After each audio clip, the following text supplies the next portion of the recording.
মর্মান্তিক দুর্ঘটনায় ৩ দিনের জীবনযুদ্ধ শেষে না ফেরা দেশে দক্ষিণ ধলাইয়ের রাজীব হোসেন লস্কর। দক্ষিণ ধলাইয়ের বিষ্ণুপুর এলাকার বাসিন্দা রাজীব হোসেন লস্কর রাজিউদ্দিন লস্কর আর নেই। ঈদের আগের দিন গত বুধবার এক ভয়াবহ সড়ক দুর্ঘটনায় গুরুতর আহত হন তিনি। দুর্ঘটনার পর স্থানীয় বাসিন্দারা দ্রুত তাকে ধলাই প্রাথমিক স্বাস্থ্যকেন্দ্রে নিয়ে যান। সেখান থেকে তার শারীরিক অবস্থার অবনতি হওয়ায় শিলচর মেডিকেল কলেজ ও হাসপাতালে রেফার করা হয়। গত ৩ দিন ধরে মৃত্যুর সঙ্গে পাঞ্জা লড়ার পর আজ শনিবার তিনি শেষ নিঃশ্বাস ত্যাগ করেন। তার মৃত্যুতে গোটা এলাকায় শোকের ছায়া নেমে এসেছে। জানা গেছে, রাজীব হোসেন লস্কর ছিলেন তার পরিবারের একমাত্র ছেলে এবং পরিবারের প্রধান ভরসা। তার বাবা রফিক উদ্দিন লস্কর দীর্ঘদিন ধরে গুরুতর রোগে আক্রান্ত হয়ে অচল অবস্থায় রয়েছেন। এমন পরিস্থিতিতে পরিবারের একমাত্র অবলম্বন ছিলেন রাজীব। তার অকাল মৃত্যু পরিবারটিকে চরম অনিশ্চয়তা ও গভীর শোকের মধ্যে ফেলে দিয়েছে। আজ শিলচর মেডিকেল কলেজ হাসপাতাল থেকে তার মরদেহ নিজ বাড়িতে নিয়ে আসা হয়েছে। আত্মীয় স্বজন, বন্ধু বান্ধব ও এলাকাবাসীর কান্নায় ভারী হয়ে উঠেছে পুরো পরিবেশ এবং এলাকার মানুষজন তার নিরীহ পরিবারের সাহায্যের জন্য সহযোগিতার হাত বাড়ানোর অনুরোধ করছেন। আমি হাত জোর করিয়া জনগণের কাছে রিকোয়েস্ট করিয়া, যেহেতু গতকালকে আমার সুরক্ষা লাইভ আওয়ার পরে যে কিউআর কোডটা সহ আসলা ভিডিওর মাধ্যমে তার সাহায্য সহায়তার লাগিয়া, ওই কিউআর কোডটার মাধ্যমে আপনারা এখনো সাহায্য সহায়তা করবা যাতে তার পরিবারটারে আমরা বাঁচিয়ে নিতে পারি। আর কালকে যেটা চাইছিলাম এটা তার ট্রিটমেন্টের লাগিয়া চাওয়া হয়েছিল, কিন্তু হয়তো এখন দিনে ছাড়িয়ে গেছে গিয়া, তখন তার পরিবারটারে বাঁচাইতে ছাড়িয়া আমরা আবার সবার কাছে হাত জোর করিয়া একটা রিকোয়েস্ট করিয়া যে তার পরিবারটারে বাঁচাইতে গিয়ে আমরা সবার সাহায্য করবো। এটা আবার স্ক্যানার ও সেম স্ক্যানার থাকবো ওই ভিডিওটার মধ্যে। নমস্কার সবে তো 27 তারিখ বিকালে অনুমানিক 3টার সময় আমরা একটা বাইক অ্যাক্সিডেন্ট হয়েছে। কালকে আমরা সাহায্য লাগি বার হইয়া বাক্কা টাকা আমরা কালেকশন হয়েছে, ওইয়া আমরা হসপিটালের বিলটা পেড করছি করিয়া আজকে সকালে বাইকটা নাভিরার দেশে গেছে। তখন যে ছেলেটা আমরা বাড়িতে নিষ্ঠ এটা কে ঘরে থাকি নিয়ে অ্যাক্সিডেন্টটা খুব মারাত্মক অ্যাক্সিডেন্ট হয়েছে। আপনার বাইক ছাত্র নিয়ে ক্লাস 9 এর ছাত্র, ডিডি পাবলিক হাই স্কুল বিদ্যার্থনপুর। হ্যাঁ, ওটাই ঘটনাটা কি?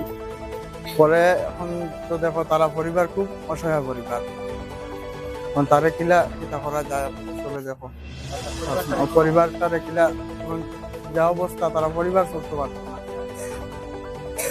তারা পরিবারের কুটি আসলো। রাজিবউদ্দিন লস্কর, বাবার নাম রফিক উদ্দিন লস্কর, অ্যাড্রেস বিষ্ণুপুর, থানা দলাই। ভালো আসলো, হঠাৎ করে আমরা ছেলেটা অ্যাক্সিডেন্ট হয়েছে, তো সরজমিনে আমরা আইছি দেখছি ছেলেটা ঈদের আগের দিন খুশির সাথে বাড়িতে বাড়ানোর পরে লাগাবাড়ি ছেলে কইছে আমি একটা মুরগি কিনে আনতাম বাগার থেকে, তখন আমার লগে বাইকে চল। তার মায় বাধা করছে বলে আমার ছেলেরে নিও না, না করার সত্ত্বেও ছেলেরে আউড়ে নিচ্ছে ডাকতে নিচ্ছে, আমার মুরগিটা তুমি যদি খালি পিছনে কইবে গোয়ার লগে লগে লইয়ার আই যাবি। কত অ্যাক্সিডেন্ট ছেলেটা আজকে মারা গেছে। হয়েছে রাজনগর হয়েছে।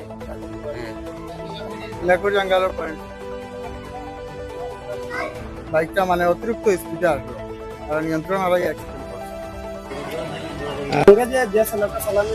তার কিছু হয়েছে না, বাইক ছাড়িয়া ফালমাই নামে গেছে।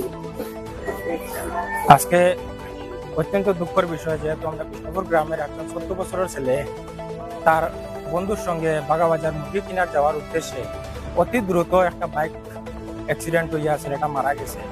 তখন অত্যন্ত চিন্তার বিষয় লেগে তার পরিবার নিয়ে, যেহেতু তার পরিবারটা খুব বেশি দুরবস্থা এবং তার বাবাও যে মানুষ আছেন এইজন একদম মানে বিরাট বড় একটা রোগে আক্রান্ত হইয়া তাই কোনো কাজর উপযুক্ত নাই, যেহেতু কাজ করে পরিবারটা চালাইয়া নিতা।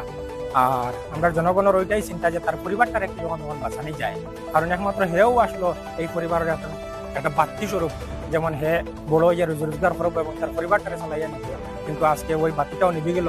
এখন ওই পরিবার নিয়ে সমস্ত আমরা গ্রামের যত মানুষ আছে সবও চিন্তিত। আর এই ছেলেটার বিষয়ে, ছেলেটা খুব বেশি নম্র ভদ্র ছেলে আসলো, তো তাই স্কুলে যেত, স্কুলের সাথে সাথে কিছু কাজ কাম করিয়া তার পরিবারটারে চালাইয়া নেওয়ার উপযুক্ত পরিমাণ আসলো, কিন্তু আজকে একটা দুর্ঘটনায় ওই ছেলেটা তার জীবন হারাইল। ভাই একটা জিনিস ক্লিয়ার হইতে চাই, এখানে যে ছেলেটা ওই ছেলেটা কি চালান? না, ওই ছেলেটা চালানি ছেলেটা চালানি আসলো, পিছনে বানিয়ে আসলো। আর তার বন্ধু যেটা তারা ডাকিয়ে নিচে করতে গিয়া হে চালানিতে আসলো। আর আমরা খবরের মাধ্যমে জানতাম পারছি যেখানে অ্যাক্সিডেন্ট হয়েছে ওখানে জায়গার মানুষ এটা প্রমাণ করছেন যে বাইকটা খুব বেশি দ্রুত স্পিডের মধ্যে আসলো, আর নিয়ন্ত্রণ হারানোর কারণে ওই গাড়িটা অ্যাক্সিডেন্ট হয়েছে। আর ওই ছেলেটা আমরা কিটা ফিলারও দেখছি, ফিলারও হ্যাঁ, এটা গাড়িটাকে ফিলারের মধ্যে একটা মারছে।